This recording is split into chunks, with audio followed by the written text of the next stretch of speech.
আমার নবীর জানাজার ইমাম ছিলেন কে? মাশাআল্লাহ, সহি জবাব, কেউ না। কেন? কারণ আল্লাহর নবী তিনি তো জিন্দা নবী, নাকি নবী মুর্দা নবী? আর নবীর উপর অফাত আসে নাই এটা আমরা বলছি না, অফাত এসেছে, এটাও সত্য। ইন্নাকা মাইয়িতু ওয়া ইন্নাহুম মাইয়িতুন, এরপর আল্লাহ তাকে আবার বিশেষ জীবন দান করেছেন, এটাও সত্য। শুধু আমার নবী না, সকল নবীগণ জীবিত, এটাই আহলে সুন্নাত ওয়াল জামাতের আকীদা। যেমন আমার নবী এটাও জানিয়েছেন, মেরাজে যাওয়ার সময় আল কুদসের পাশে, আল আকসার পাশে আমি আমার ভাই মুসাকে দেখেছি কবরের মধ্যে দাঁড়িয়ে নামাজ আদায় করছে। সকল নবীরা জিন্দা, যেখানে শহীদরাই জিন্দা সেখানে নবীর মাকাম তো আরো ঊর্ধ্বে। আর আমার নবী নবীও, আমার নবী শহীদও, আল্লাহ তাআলা তার শাহাদাতের দোয়াও কবুল করেছেন। সুতরাং তিনি যে জিন্দা এটা তো কোরআনের আয়াত দ্বারাই প্রমাণিত। তা আমার নবীর উপর ইমাম কে হবে? ইমামই তো শ্রেষ্ঠ হয় অনুসারীর চাইতে। মুক্তাদি মানি অনুসারী, ইমাম মানি অনুসৃত নেতা। তো এখন দামি হয় কে? যে অনুসরণ করে না যারে অনুসরণ করে? আরে দামি কে হয়? যারে অনুসরণ করে সে হয়। তা আমার নবীর উপর ইমাম যদি অন্য কেউ হয় তাহলে দাম কি তার বেশি হয়ে যায় না? যায়। এজন্য আমার নবীর জানাজায়ও জামাতে আদায় করেন নাই। জামাতে আদায় করলে ইমাম তো লাগবে, ইমাম ছাড়া জামাত হয় না, কেন্দ্রীয় নেতৃত্ব ছাড়া ঐক্য হয় না। জামাত মানেই কিন্তু ঐক্যবদ্ধ দল, বিচ্ছিন্ন দলকে আরবিতে জামাত বলে না। বাজারে যদি 10,000 লোক থাকে এটাকে জামাত বলে না, নাকি বলে?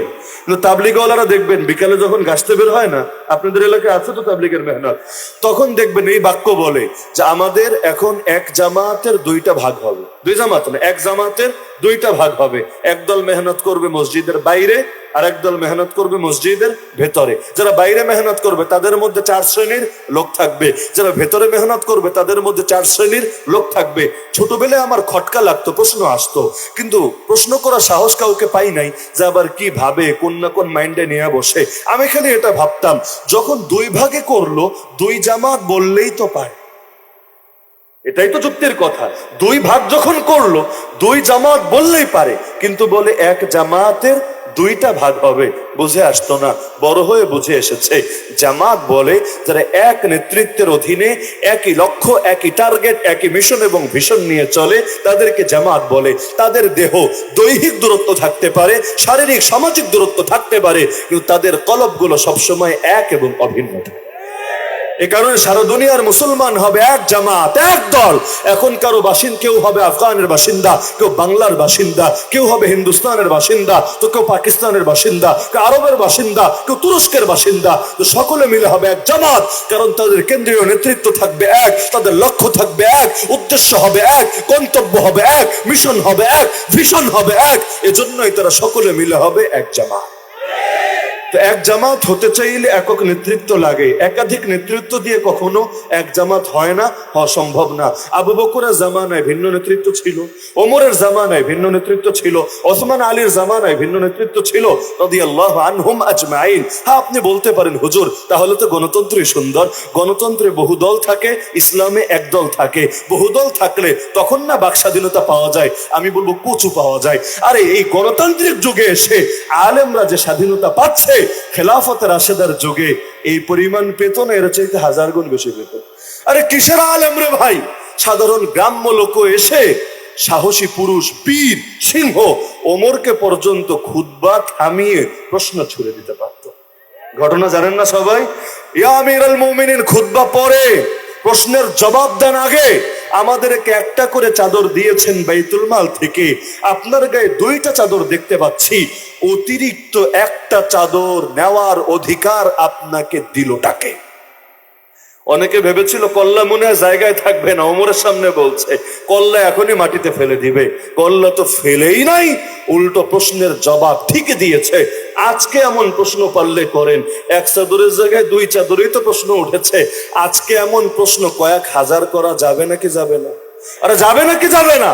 কয়েক হাজার প্রশ্ন করা যাবে। কোন গ্রাম্য লোক বাদ দেন, কোন হুজুর, পাবলিক ফিগার, সেলিব্রিটি খালি প্রশ্ন তুলে দেখুক না, আজকে প্রশ্ন করবে, কালকে কাশিমপুর কারাগারের ভাত খাবে। এমন ভাবে মুখগুলো বন্ধ হচ্ছে, ওই যে শুরুতে বলেছে যে অধিকার অনেক ক্ষেত্রে ধর্মীয় সংখ্যালঘুরা পাচ্ছে, ওই অধিকার, কথা বলার অধিকার, কাজ বাদ দেন, ওই কথা বলার অধিকার অনেক ক্ষেত্রে আমাদের অসহায় হুজুররা পাচ্ছে না। এ কারণে আমার চোখে বাংলার জমিনে হুজুরদের চাইতে বড় কোনো সংখ্যালঘু, বড় কোনো মাজলুম নাই। তো এমন এক করুণ অবস্থায় দিনাতিপাত করি, প্রতিটা বাক্য বলার আগেও 10 বার করে চিন্তা করা লাগে। আর মিডিয়া যেহেতু কাট করে আলোচনাগুলো আপলোড করে, বেশিরভাগ ক্ষেত্রে কে যে কোনটারে কাট বানাবে এটা নিয়েও ভয় থাকা লাগে। প্রতিটা বাক্য মাথায় প্রেশার নিয়ে বলা যেন তেন ব্যাপার না। মাইকের সামনে যারা কথা বলে না, এই কথা বলা যে কতটা কষ্টের কাজ জীবনেও বুঝবে না, যে বলে সে বোঝে। আর এত বড় খরচ, প্রেশার, মাথার উপরে চাপ নিয়ে কথা বলার চাইতে মাটি কাটাও মনে হয় অনেক সহজ। তা এখন আল্লাহর নবী সাল্লাল্লাহু আলাইহি ওয়াসাল্লাম তিনি দুনিয়া চালালে কার নীতি দিয়ে চালাবেন? কার নীতি? আচ্ছা, আল্লাহর নীতি দিয়ে চালালে আল্লাহর বান্দারা তো খুশি হবে নাকি? আচ্ছা, বাংলাদেশে যদি ইসলাম প্রতিষ্ঠিত হয় আপনারা খুশি হবেন না বেজার? কারণ সবাই জানে ইসলাম কিসের ধর্ম? শান্তির ধর্ম। মানে ইসলাম যেখানে যাবে শান্তি নিয়ে যাবে। যেখান থেকে ইসলাম মাইনাস হবে সেখান থেকে শান্তিও মাইনাস হবে। কারণ শান্তির মালিক নাকি জাতিসংঘ, নাকি আমেরিকা, নাকি ভারত? শান্তির মালিক কে? আল্লাহ। আর আল্লাহর ওয়াদা গণতন্ত্রের সাথে, আল্লাহর ওয়াদা সমাজতন্ত্রের সাথে, আল্লাহর ওয়াদা সেকুলারিজমের সাথে, আল্লাহর ওয়াদা আল্লাহর দিন তথা ইসলামের সাথে। ইন্নাদ-দীন ইনদাল্লাহিল ইসলাম। আল্লাহর নিকট গ্রহণযোগ্য জীবন ব্যবস্থা একটাই, সেটার নাম ইসলাম। তো আল্লাহর ওয়াদা যে ইসলামের সাথে, সেটা আসলে কেউ ঠকবে না, কেউ না। আরে যে মানুষ শান্তি চায় অবশ্যই তাকে ইসলামের পক্ষে থাকতে হবে। কারণ ইসলাম কাউকে ঠকাবে না, কারো হক মেরে খাবে না, কারো উপর জুলুম করবে না। আর একজন কাফেরও যদি হয়, রাখেন মুসলিম, কাফেরের উপর ইসলাম জুলুম করবে না।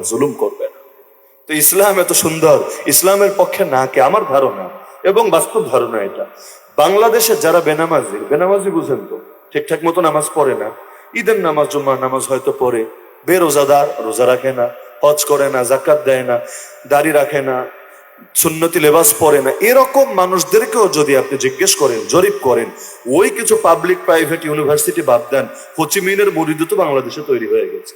ওই রকম ট্রান্সজেন্ডার আর শয়তানের অনুসারীদের কথা বাদ দেন, এই দেশের অধিকাংশ মানুষ ইসলামের পক্ষে কথা বলবে। কিন্তু ইসলামের পক্ষে কথা বললে ইসলামের দুশমনরা খুশি হয় না, বেজার হয়। কারণ আল্লাহ বলেছেন দুনিয়ার মানুষ 2 দল, একটা আল্লাহর দল, একটা শয়তানের দল। তা আল্লাহ যখন বলেছেন মানুষ 2 দল, তা আল্লাহর দল আল্লাহর কথা শুনলে খুশি হবে, শয়তানের দলও আল্লাহর কথা শুনলে খুশি হবে না, বেজার হবে? আপনি যেমন শয়তানি কথা শুনলে বেজার হন, শয়তানের দলও আপনার কথা শুনলে বেজার হয়। নাস্তিক্যবাদী কথা শুনলে আমাদের কলিজায় যেমন আগুন জ্বলে, আমাদের বীর আলেমদের হুঙ্কার শুনলেও এর চাইতে বেশি আগুন দাউ দাউ করে ওদের কলিজায় জ্বলে। এজন্যই কথাগুলো বেশি বলা লাগে, কারণ ইসলামের দুশমনদের কলিজায় আগুন জ্বালানো ইবাদত। কাজ করা যেমন ইবাদত, ওদের কলিজায় আগুন জ্বালানো ইবাদত। দলিল সূরা তাওবা, একাধিক আয়াত দ্বারা এই কথা প্রমাণিত। যেমন সূরা তাওবায় আল্লাহ বলেছেন, ওয়ালা ইয়াতাউনা মাউতিআন ইয়াগীযু বিহিল কুফার। এমন যত পদক্ষেপ নেয় যে পদক্ষেপের কারণে কাফেরদের ভেতরে ক্ষোভ জন্মায়, রাগ জন্মায়, এর বিনিময় ইল্লা কুতিবা লাহুম বিহি আমালুন সালিহ, মুমিনের আমল নামায় নেক আমলের সওয়াব লেখা।